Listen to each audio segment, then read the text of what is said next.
السلام علیکم۔ آج میری شادی کی پہلی رات تھی اور میری 15 سالہ معصوم دلہن خوف کے مارے کانپ رہی تھی۔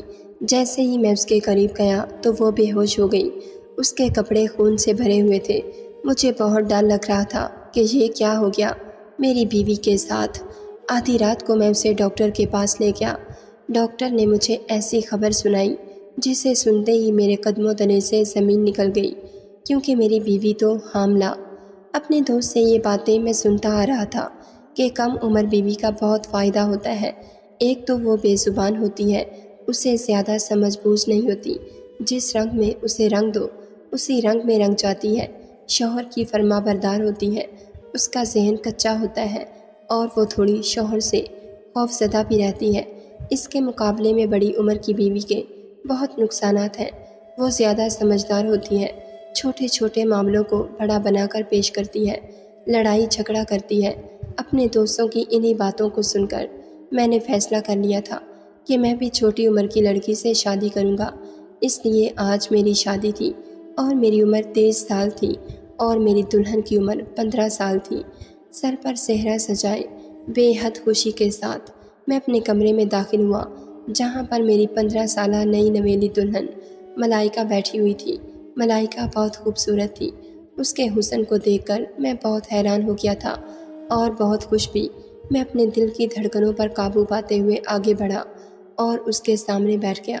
نہ جانے کتنی دیر تک میں اس کے حسن کو دیکھتا رہا اور دل ہی دل میں خوش ہوتا رہا کہ مجھے اتنی کم سن اور اتنی خوبصورت بیوی ملی ہے۔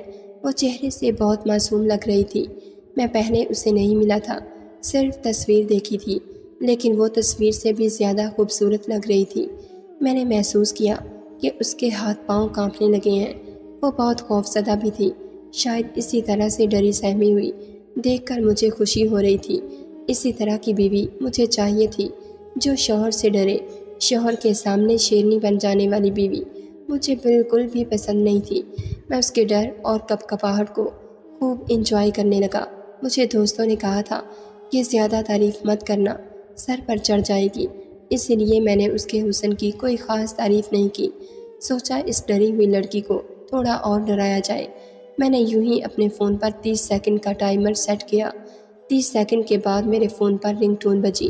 میں فون لیے کمرے میں ایک سائڈ پر چلا گیا اور فون پر کسی سے بدتمیزی سے پیش آنے لگا کہ جیسے بہت غصہ کر رہا ہوں۔ میں نے کہا کہ آج میری شادی ہے اور تمہیں یہ وقت ملا ہے بری خبر سنانے کا۔ تمہیں پتہ نہیں میں کتنے غصے والا انسان ہوں۔ مجھے لوگوں کا بک بک کرنا بالکل بھی پسند نہیں، اور جب مجھے غصہ آ جائے تو پھر میں یہ نہیں دیکھتا کہ میرے سامنے کون ہے۔ جو انسان مجھ سے اپنی خیر چاہتا ہے وہ میرے سامنے کبھی بھی جواب نہیں دیتا، اور تمہاری اتنی ہمت کہ تم مجھے باتیں سنا رہے ہو۔ کل آ کر میں تمہیں ٹھیک کرتا ہوں، سیدھا نوکری سے نکال دوں گا، کیونکہ غلطی کی میرے پاس معافی ہے ہی نہیں۔ جو باتیں میں اپنی بیوی کو سنانا چاہتا تھا وہ ساری میں نے فون پر کسی اور کو سنا کر دراصل اپنی بیوی کے کانوں میں ڈال دی تھی۔ میں نے اس کو منہ دکھائی میں انگوٹھی دی تھی تو اس نے میرے ہاتھ سے لے کر سامنے رکھ دی۔ مجھے اس کی یہ بات بہت بری لگی تھی۔ میں نے اس سے کہا کہ اسے پہن لو۔ اس نے کہا کہ انگوٹھیاں اسے پسند نہیں۔ اس کی باتیں سن کر مجھے کافی غصہ آ گیا تھا، لیکن میں اس حسین لمحوں کو غصے کی نظر نہیں کرنا چاہتا تھا۔ میں نے اس کا ہاتھ اپنے ہاتھوں میں لینا چاہا تو وہاں پر کچھ ایسا ہوا جس کی میں بالکل امید نہیں کر رہا تھا، کیونکہ یہ تو کچھ زیادہ ہی ہو گیا تھا۔ میری بیوی نے اچانک سے ایسا چہرہ بنایا کہ جیسے بہت گرمی لگ رہی ہے۔ اس نے ایک ہاتھ سے اشارہ کیا کہ جیسے وہ بہت تکلیف میں ہے، اور وہ خوف کے مارے پل میں ہی بے ہوش ہو گئی۔ اسے بے ہوش دیکھ کر میں بہت پریشان ہو گیا کہ اب کیا کروں، کیونکہ اگر میں نے باہر جا کر سب کو بتایا کہ دلہن شادی کی پہلی رات ہی بے ہوش ہو گئی تھی تو سب لوگ اس بات کا کتنا غلط مطلب لیں گے اور میری کتنی بدنامی ہوگی۔ میں کسی سے نظریں ملانے کے لائق نہیں رہوں گا۔ میں نے اسے ہوش میں لانے کی پوری کوشش کی، اس کے منہ پر پانی کے چھینٹے مارے، اسے جھنجھوڑ کر ہوش میں لانے کی کوشش کی۔ جب وہ ہوش میں نہیں آئی تو میں پریشانی سے کمرے کے اندر ہی چکر کاٹنے لگا اور سوچنے لگا کہ کیا کروں، کس سے کہوں۔ میرے والدین تو پہلے ہی بڑی عمر کی لڑکی لانا چاہ رہے تھے تاکہ وہ گھر کا سارا کام سنبھال سکے، سارا کام خوشی سے انجام دے۔ میری والدہ کا کہنا تھا ایک 15 سالہ لڑکی بھلا کیا کام کرے گی؟ میری والدہ کا کہنا تھا کہ انہیں ایسی بہو چاہیے جو کہ بہت سگڑ ہو اور سارا گھر سنبھال لے۔ گھر والوں کی مخالفت کر کے میں نے صرف اپنی مرضی کی اور اسی لڑکی سے شادی کی۔ اگر میں کہوں گا کہ وہ بے ہوش ہو گئی تو سب میرا مذاق اڑائیں گے کہ کم عمر کی لڑکی سے شادی کرو گے تو یہی ہوگا۔ جب پورا 1 گھنٹہ گزرنے کے بعد وہ ہوش میں نہیں آئی تو میں نے اپنے دوست کو فون کر کے ساری صورتحال سے آگاہ کیا تو آگے سے ہنسنے لگا اور ان کی ہنسی مجھے مزید غصہ دلانے لگی۔ میں نے اس سے کہا کہ یہ ہنسنے یا مذاق اڑانے کا وقت نہیں، مجھے تمہاری مدد کی ضرورت ہے۔ میں گھر والوں میں سے کسی کو کچھ نہیں بتانا چاہتا، بس کسی طرح وہ ہوش میں آ جائے۔ دسمبر کی سردی میں مجھے ٹھنڈے پسینے آ رہے تھے۔ میرے دوست کی بیوی ڈاکٹر تھی، اس لیے میں نے اسے فون کیا تھا کہ شاید کوئی مدد ہو جائے، تو اس نے کہا کہ پریشان ہونے کی ضرورت نہیں، وہ کسی بہانے سے اپنی بیوی کو میرے گھر لا رہا ہے۔ اس کی یہ بات سن کر میں مزید پریشان ہو گیا کیونکہ شادی ختم ہو چکی تھی، مہمان اپنے گھر جا چکے تھے، گھر والے سونے کی تیاری کر رہے تھے۔ ایسے میں اس کی ڈاکٹر بیوی میرے گھر آ گئی تو کتنی خواری ہوگی۔ میں جو اس سے مدد کی درخواست کر بیٹھا تھا، ایسے لگ رہا تھا کہ یہ بات میرے گلے پڑ گئی ہے اور فائدے کی بجائے الٹا نقصان ہونے والا ہے۔ میں نے اسے صاف منع کر دیا کہ اپنی ڈاکٹر بیوی کو یہاں مت لانا، بلا وجہ میری خواری ہوگی، مجھ سے سوال و جواب ہوگا۔ اس نے کہا کہ ٹھیک ہے، پریشان ہونے کی ضرورت نہیں، وہ فون پر ہی میری اپنی بیوی سے بات کروائے گا۔ تو یہ بات مجھے ٹھیک لگی اور میں نے اس کی ڈاکٹر بیوی سے بات کی اور اسے ہوش میں لانے کی ترکیب پوچھی۔ اس نے مجھے کہا کہ اس کے پیروں کے تلووں پر مالش کرو اور اس پر کمبل ڈالو کیونکہ سردی ہے، اس طرح سے اسے گرمائش ملے گی اور شاید وہ ہوش میں آ جائے۔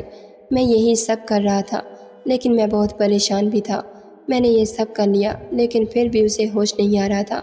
میرا دوست پیچھے سے بڑبڑا رہا تھا اور اس کی بیوی مجھے طریقے بتا رہی تھی۔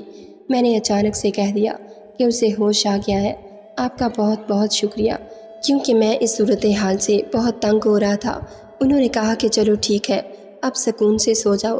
دراصل میری بیوی ہوش میں نہیں آئی تھی، مجھے سمجھ نہیں آ رہا تھا کہ میں کیا کروں کیونکہ اتنی دیر تک بھی بے ہوش رہنا ٹھیک نہیں تھا۔ پریشانی میں ادھر ادھر چکر کاٹ رہا تھا۔ جب سائڈ ٹیبل کے کنارے پر مجھے کچھ چمکتا ہوا نظر آیا، میں نے دیکھا تو میرے قدموں تلے سے زمین نکل گئی کیونکہ یہ تو نیند کی دوا تھی اور اس دوا کا تھوڑا سا سفید رنگ ٹیبل پر پڑے گلاس میں نظر آ رہا تھا۔ اس کا مطلب میری بیوی نے خود بے ہوشی کی دوا کھائی تھی اور ظاہر تھا کہ اس دوا کو اثر کرنے میں تھوڑا وقت تو لگا ہوگا۔ جتنی دیر میں اس سے باتیں کر رہا تھا اتنی دیر میں دوائی نے اثر کر دیا اور وہ بے ہوش ہو گئی، اور یہ دوائی اگر اس نے کھائی تھی تو پھر اسے کوئی بھی ہوش میں نہیں لا سکتا تھا۔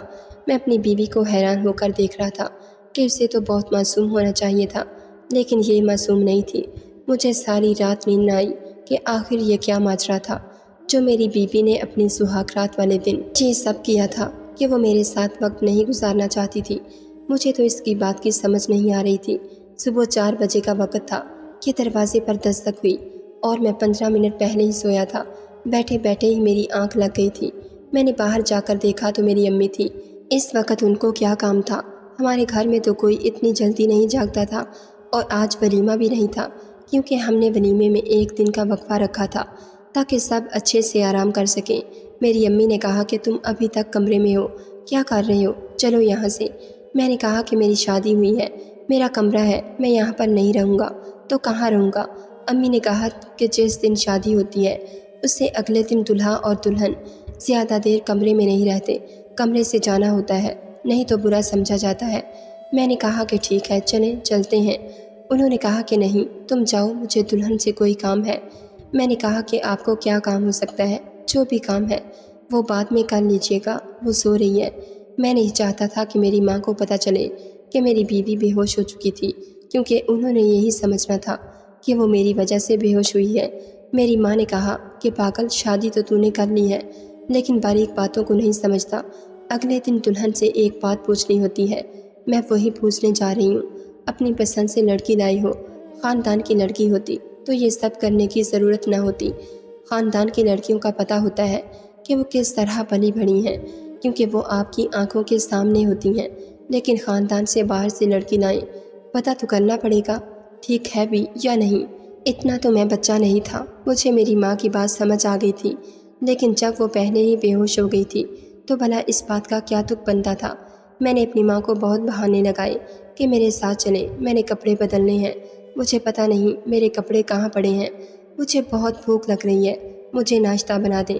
لیکن یہ سارے بہانے میری ماں کو شک میں مبتلا کر گئے۔ میری ماں نے مجھے ایک طرف دھکا دیا اور اندر چلی گئی۔ اب میں کمرے کے باہر ایسے کھڑا تھا جیسے آپریشن تھیٹر کے باہر بندہ کھڑا ہوتا ہے اور اسے پتہ ہوتا ہے کہ کوئی بری خبر ملنے والی ہے۔ تھوڑی دیر بعد میری ماں باہر آئی تو مجھے حیران ہو کر دیکھنے لگی اور اچانک سے میرے کندھے پر تھپکی دے کر کہا، مبارک ہو، تمہاری بیوی ٹھیک ہے۔ میرے قدموں تلے سے زمین نکل گئی کہ بھلا امی کو یہ سب کیسے پتہ چل گیا۔ میں فوراً واپس کمرے میں بھاگا اور جا کر دیکھا تو سامنے کا منظر دیکھ کر میں بھی حیران و پریشان تھا۔ میری بیوی کے کپڑوں پر خون لگا ہوا تھا، جسے دیکھ کر میری ماں تو مطمئن ہو گئی تھی، لیکن میرا تو چین برباد ہو گیا تھا۔ سمجھ نہیں آ رہا تھا کہ آخر یہ سب کیسے ہوا۔ میری بیوی تھوڑا بہت ہل رہی تھی، اس کا مطلب ہے اسے ہوش آنے والا تھا۔ میں اس کی شکل نہیں دیکھنا چاہتا تھا، بہت غصے میں آ گیا تھا۔ میں کمرے سے چلا گیا۔ پورا دن میں نے اسے بلایا نہیں تھا اور رات کو آ کر بھی سکون سے اپنے کمرے میں سو گیا۔ گھر میں یہی باتیں ہو رہی تھیں کہ دونوں خوش ہیں، لڑکی بہت اچھی ہے، ہمارا فیصلہ غلط نہیں تھا۔ ولیمہ بھی خیر سے گزر گیا اور رات کو جب میں کمرے میں داخل ہوا تو میری بیوی نے مجھے کہا کہ آپ کے لیے کھانا لگا دیتی ہوں۔ امی نے کہا تھا کہ ہم دونوں ساتھ کھانا کھا لیں۔ میں نے کہا کہ ساتھ کھانا کھانے کی کیا ضرورت ہے، باہر کھانا لگا دو، میں باہر آ جاتا ہوں۔ تو میری بیوی نے کہا کہ نہیں، امی کہہ رہی تھی ساتھ کھانا کھانے سے محبت بڑھتی ہے۔ میں نے اپنی بیوی کی طرف دیکھا کہ محبت، میرے سامنے محبت کی بات ہی نہ کیا کرو، تم نے مجھے دھوکہ دیا ہے۔ میں تو تمہیں بہت معصوم سمجھا تھا، لیکن اس معصوم شکل کے پیچھے اتنا بڑا راز تھا، میں سوچ بھی نہیں سکتا تھا۔ سمجھ نہیں آ رہا تھا کہ تمہارا کیا کروں، کیونکہ اب تمہارے ساتھ میری عزت کا سوال ہے۔ تمہیں گھر میں رکھنا میری مجبوری بن گئی ہے، لیکن تم میرے دل میں کبھی بھی داخل نہیں ہو پاؤ گی۔ میں نے تمہارے بارے میں کیا کیا خواب سجائے تھے اور تم نے میری ساری امیدوں پر پانی پھیر دیا۔ ہمارے بیچ تو کچھ بھی ہوا نہیں تھا، پھر وہ ثبوت گھر والوں کو دکھا کر سب کی نظروں میں اچھی کیسے بن گئی؟ کیسے دکھایا تم نے وہ ثبوت؟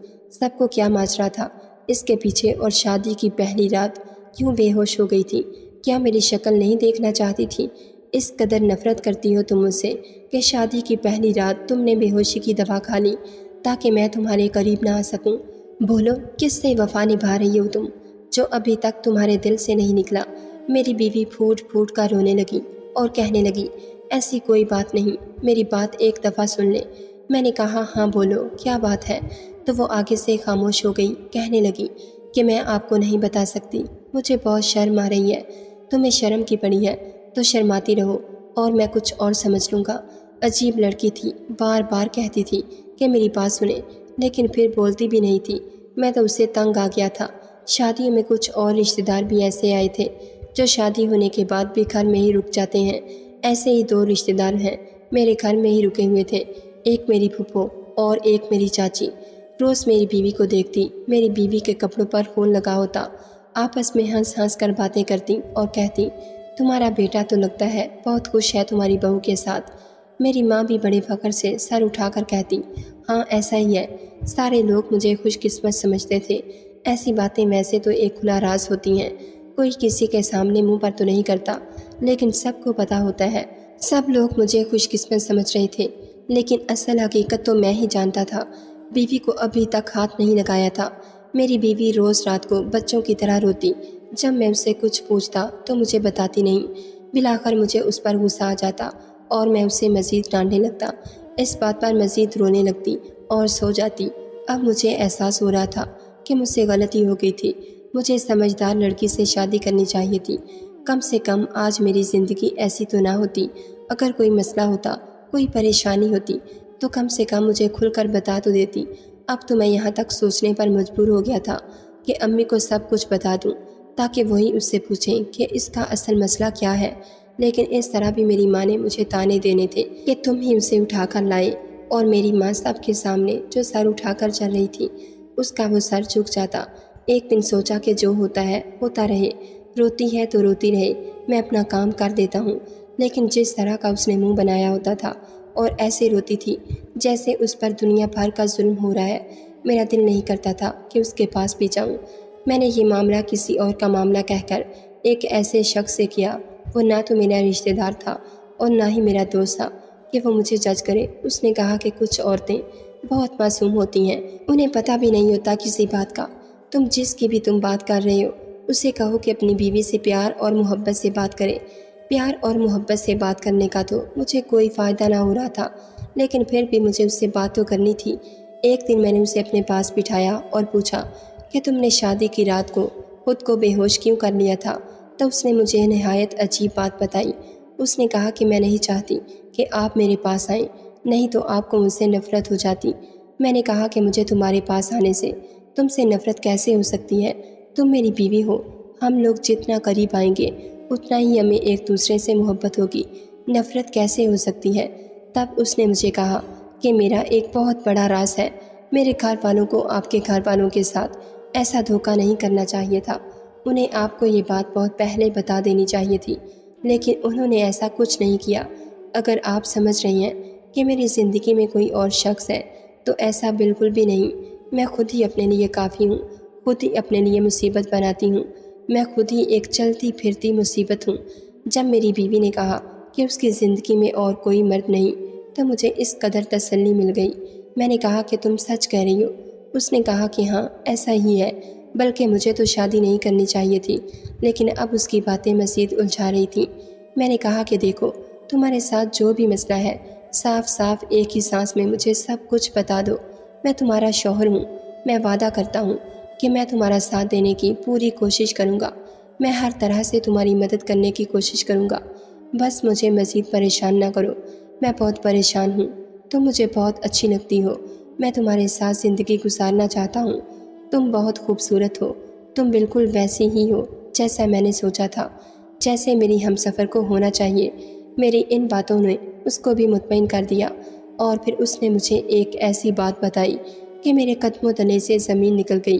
اس نے کہا کہ مجھے ایک ایسی بیماری ہے جو اکثر عورتوں کو ہوتی ہے، اور ڈاکٹر نے پہلے ہی کہہ دیا تھا کہ اس بیماری کے رہتے ہوئے میں شادی شدہ زندگی کے لیے مناسب نہیں اور نہ ہی میری اولاد ہوگی، لیکن میرے ماں باپ نے لالچ میں آ کر اور مجھے اپنے سر سے اتارنے کی خاطر آپ سے میری شادی کروا دی۔ میری بیوی بیمار تھی اور اسے ایک بہت ہی خطرناک بیماری تھی، ایسی بیماری جو مجھے نہیں لگ سکتی تھی، لیکن اس کے لیے وہ بہت خطرناک تھی۔ لیکن پھر بھی یہ باتیں سن کر مجھے بہت تسلی ملی، کیونکہ جو باتیں میں سوچ رہا تھا وہ بالکل بھی نہیں تھیں۔ میں اگلے دن اپنی بیوی کو ڈاکٹر کے پاس لے گیا۔ ڈاکٹر نے بھی یہی کہا کہ ہاں یہ بیماری ہے اور اس کا علاج کافی طویل اور مہنگا ہوتا ہے، لیکن علاج ہو جاتا ہے۔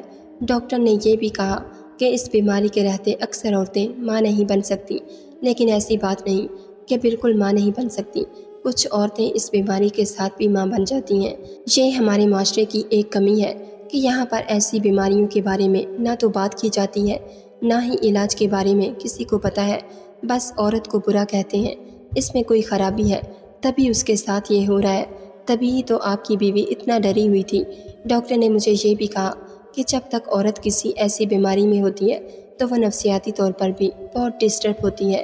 آپ اپنی بیوی کا بہت زیادہ خیال رکھیں، اسے بتائیں کہ یہ سب کچھ نارمل ہے، صرف اس کے ساتھ نہیں ہو رہا، دنیا میں بہت سی عورتوں کے ساتھ ہوتا ہے۔ میں نے ڈاکٹر سے کہا کہ میں اپنی بیوی کا بہت خیال رکھوں گا، کیونکہ وہی میری ہمسفر تھی اور اس نے کوئی غلطی نہیں کی تھی، وہ بہت اچھی لڑکی تھی۔